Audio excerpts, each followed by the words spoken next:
Assalamualaikum warahmatullahi wabarakatuh. Selamat pagi anak-anak soleh dan soleha. Apa kabar kalian hari ini? Alhamdulillah hari ini kita dapat melanjutkan pembelajaran tema kita. Tema 1 kelas 5 organ gerak hewan dan manusia. Subtema 1 organ gerak hewan. Selamat belajar anak-anak sekalian. Tetap semangat dan jaga kesehatan ya. Tujuan pembelajaran melalui teks bacaan, siswa dapat menentukan ide pokok atau gagasan utama dalam teks dengan benar. Siswa dapat menjelaskan alat gerak pada manusia dan hewan dengan benar. Nah, topik pembahasan kita pada kesempatan ini adalah bahasa Indonesia dan ilmu pengetahuan alam. Paragraf utama adalah ide pokok dari suatu paragraf. Paragraf yang kalimat utamanya di depan atau berada di depan disebut paragraf deduktif. Lihat di situ nak, deduktif. Kalian ingat ya, D-nya depan. Ingat-ingat untuk mengingatnya seperti itu.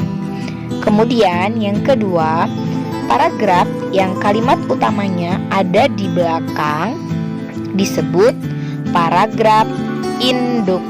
Nah, itu tadi merupakan jenis paragraf dilihat dari letak ide pokoknya. Ingat ya nak, yang di depan disebut paragraf deduktif dan yang di belakang disebut paragraf induktif. Oke, selanjutnya perhatikan teks berikut. Teks tersebut berjudul Organ Gerak Hewan dan Manusia.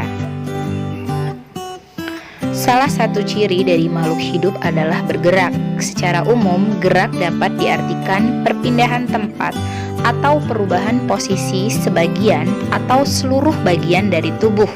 Makhluk hidup akan bergerak apabila ada rangsangan yang mengenai sebagian atau seluruh bagian tubuhnya. Nah, perhatikan anak-anak sekalian, untuk paragraf pertama ini kita lihat ide pokok terdapat pada awal paragraf. Maka untuk paragraf pertama disebut paragraf deduktif. Salah satu ciri dari makhluk hidup adalah bergerak, itu disebut sebagai ide pokok. Dan kalimat setelah ide pokok secara umum dapat bergerak diartikan, berpindah dan seterusnya sampai bagian tubuhnya, itu disebut sebagai kalimat pengembang. Nah, sekarang silakan anak-anak perhatikan untuk paragraf kedua dan paragraf ketiga. Nah, tugas pertama untuk hari ini, silakan kalian tentukan jenis paragraf kedua dan paragraf ketiga.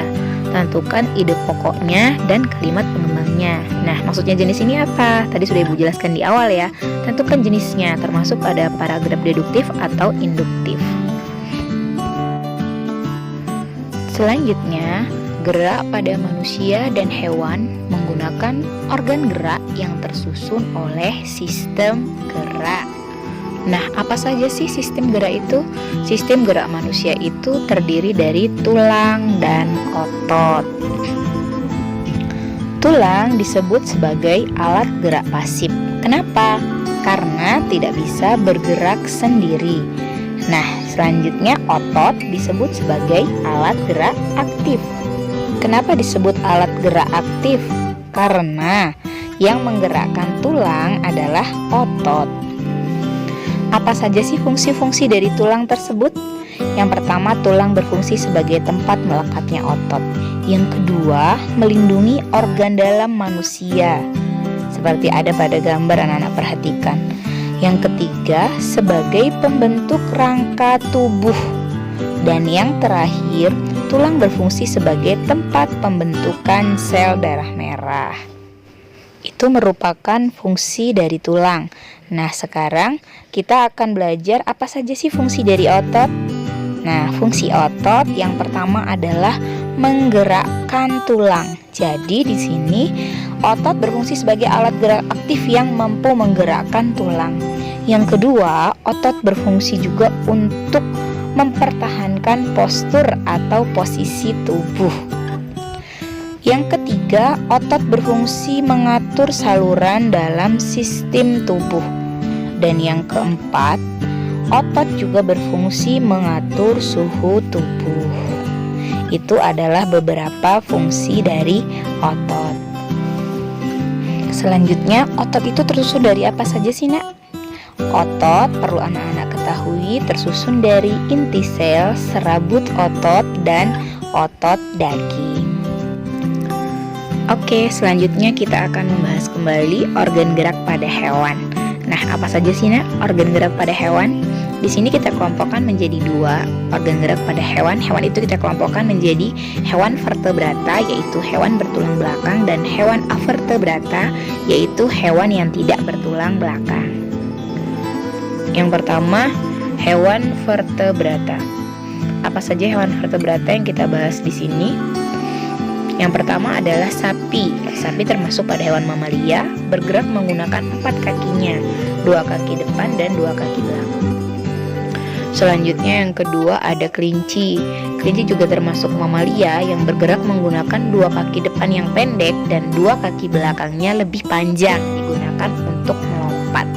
Yang ketiga ada katak atau amfibi, bergerak dengan 2 kaki depan dan 2 kaki belakang yang lebih panjang.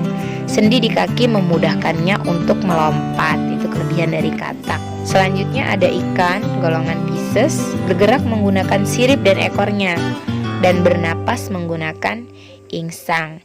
Dan yang selanjutnya ada ular atau reptil, hewan yang melata, bergerak secara melata menggunakan tubuhnya yang lentur karena tersusun dari ruas-ruas tulang. Nah, itu tadi merupakan hewan vertebrata. Masih banyak ya anak-anak sekalian jenis hewan vertebrata lainnya. Untuk selanjutnya kita akan membahas hewan avertebrata. Hewan apa saja jenis avertebrata yang akan kita bahas pada kesempatan ini? Yang pertama ada kupu-kupu. Nah, kupu-kupu bergerak dengan sayapnya yang tipis namun menempel dengan kuat. Yang kedua ada ubur-ubur, bergerak menggunakan tentakelnya yang berada di dekat mulut, itu hewan ubur-ubur. Kemudian ada siput, moluska, bergerak dengan otot-otot tubuhnya yang lunak dan lendir yang memudahkannya untuk berjalan. Nah, itu siput. Baik anak-anak sekalian, itu tadi materi tentang organ gerak manusia dan juga hewan. Nah, untuk tugas kedua, Ibu minta anak-anak menyebutkan 3 hewan vertebrata dan 3 hewan avertebrata. Kemudian sebutkan dan jelaskan organ gerak dari hewan-hewan tersebut. Silakan dikerjakan di bukunya. Jadi ada 2 tugas. Tugas yang pertama tadi mengenai paragraf, dan yang kedua yang baru Ibu sebutkan. Silahkan dikerjakan. Oke anak-anak sekalian, Ibu rasa cukup untuk materi hari ini. Tetap semangat belajar, tetap jaga kesehatan tubuh kalian. Ibu akhiri, wassalamualaikum warahmatullahi wabarakatuh.